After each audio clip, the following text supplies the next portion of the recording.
बोलिए प्रेम से श्री सद्गुरु महाराज की जय। सत्संग सुधा वचनामृत चतुर्थ भाग संत सद्गुरु महर्षि मिहि परमहंस जी महाराज का प्रवचन पाठ। नैन नगर से रास्ता का आरंभ। प्यारे लोगों, संत गण मनुष्य के उद्धार का ठीक ठीक मार्ग बता गए हैं। इसी को संत मत कहते हैं, संत पथ कहते हैं। और जिन विचारों के द्वारा उस पंथ को स्थिर किया जाता है, उन सब विचारों को भी मिलाकर संत मत कहते हैं। पंथ कहते हैं रास्ता को, जिस पर कोई चलता है, चलकर कहीं से कहीं तक पहुंचता है। रास्ता लकीर है। जिस रास्ते पर हम लोग पृथ्वी पर चलते हैं वह मोटी लकीर है। ईश्वर तक पहुंचने के लिए भी रास्ता है, या परम कल्याण में पहुंचने का भी रास्ता है। ईश्वर तक पहुंचना परम कल्याण में पहुंचना है। संतों ने बताया है कि ज्ञानी लोग जो कहते हैं कि ईश्वर सर्वव्यापक है, तो वह तमाम हय्य है। जाना कहाँ है? मैं जवाब में कहता हूँ कि ईश्वर तक जाना उनको सर्वव्यापक के कारण कहीं नहीं है। वे प्राप्त ही हैं। तो क्या आपको प्राप्त है? केवल ज्ञान का निरूपण नहीं कीजिए, ठीक ठीक कहिए कि ठीक ठीक प्राप्त आपको है। जो वाद विवाद वाले नहीं हैं, ठीक जानना चाहते हैं, वे कहते हैं कि नहीं, प्राप्त नहीं है, पहचान नहीं है। मैं कहता हूँ ईश्वर को पहचानने के लिए ही जाना है। जहाँ जाकर ईश्वर की पहचान हो, वह ईश्वर कैसा है यह जानना होगा। और जिस विधि से उस रास्ते पर जाना होगा, उस विधि को भी जानना होगा। केवल बात की बात में रहो, विधि नहीं जानो, जाओ नहीं, तो ईश्वर प्राप्त नहीं हो सकता। ईश्वर का ज्ञान गंभीर है और तीव्र बुद्धि के द्वारा उस बात को लोग जान सकते हैं। सुनकर जान लें और अपने में धारण नहीं करें, यानी स्मरण नहीं रखें, तो लाभ नहीं हो। सुनो, जानो और अपने अंदर धारण कर लो। एक तो ग्रहणशीला बुद्धि होती है, दूसरी बुद्धि समझ सकती है, धारण नहीं कर सकती है। और धारण करने वाली बुद्धि श्रेष्ठ है। इसलिए लोग विद्याभ्यास करते हैं।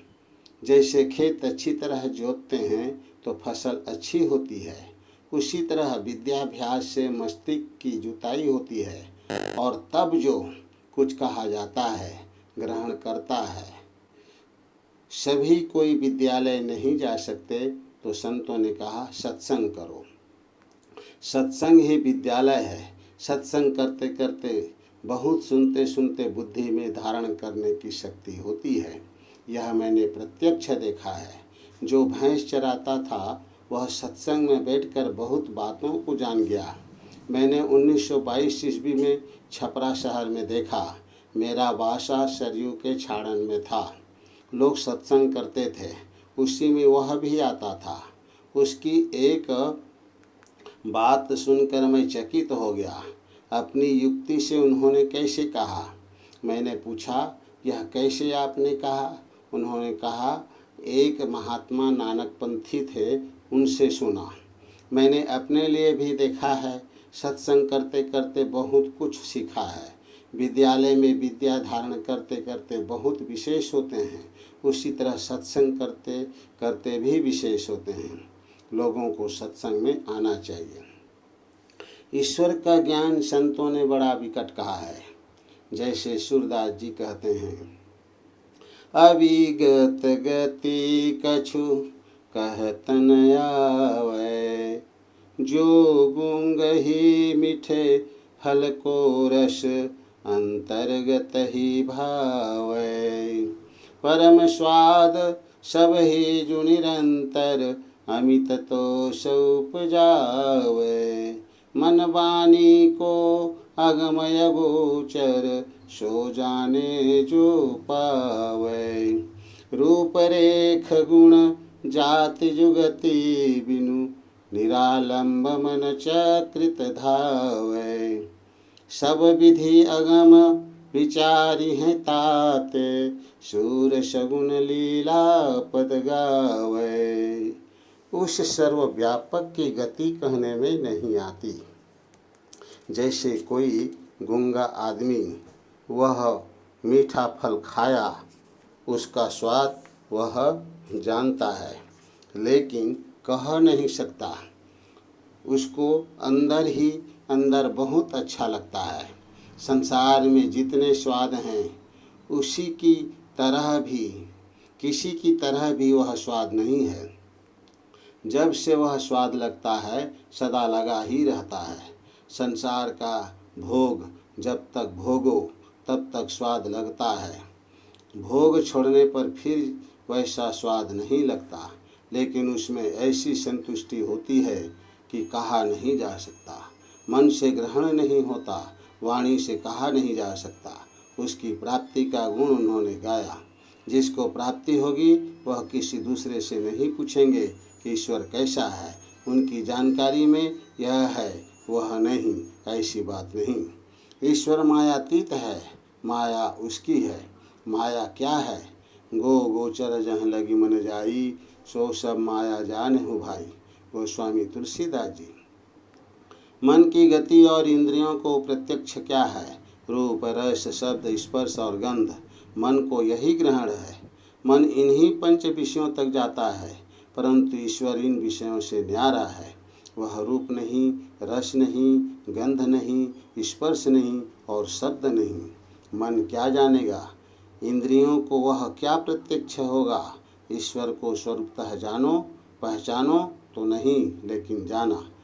जब पाओगे तो जानोगे कि ईश्वर को पाया। कहाँ तक जाओ कि पहचान हो? मन और इंद्रिय ज्ञान को पार करो। मन की जानकारी जहाँ तक है उसको पार करो। रास्ता बहुत लंबा है। रास्ता का आरंभ वहाँ से है जहाँ जागृत अवस्था में जीव बैठा रहता है। राम स्वरूप तुम्हार, वचन अगोचर बुद्धि पर, अविगत अकथ अपार, नेति नेति नित निगम कहूँ। गोस्वामी तुलसीदास जी। वहाँ तक जाओ। यह रास्ता किसी का बनाया हुआ नहीं है, संतों ने पहचान कर जाना है। संतों ने कहा कि आरंभ को पहले जानो। यह रास्ता मिट्टी पर का नहीं है, यही सूक्ष्म मार्ग है।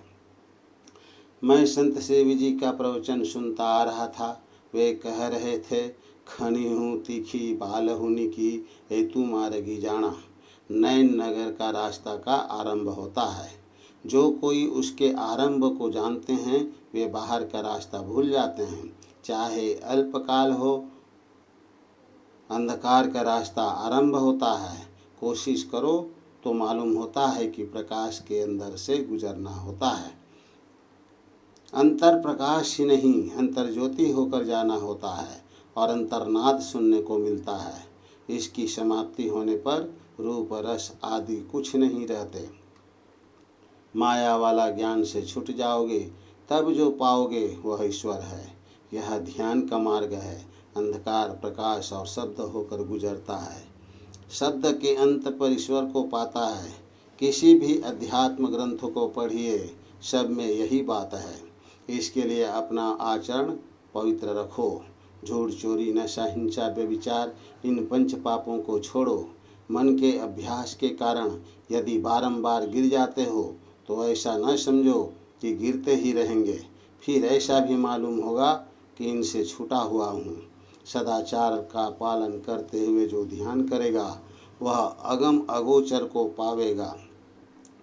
ऐसा रहोगे तो संसार में पूज्य होगे, साथी अधिक हो जाएंगे। जहाँ ऐसा अधिक लोग होंगे वहाँ शासन प्रणाली अच्छी होगी। स्वराज में सुराज होगा। मेधावी बनो। सुनकर जिसको याद हो वह मेधावी है। सुनकर जिसको याद हो वह मेधावी है। सुना, याद नहीं रहा तो वह मेधावी नहीं। यही थोड़ा सा कह दिया। यह प्रवचन महर्षि मेही आश्रम कुप्पाघाट भागलपुर 13/7/1970 अपराह्न को हुआ था। बोलिए प्रेम से श्री सद्गुरु महाराज की जय।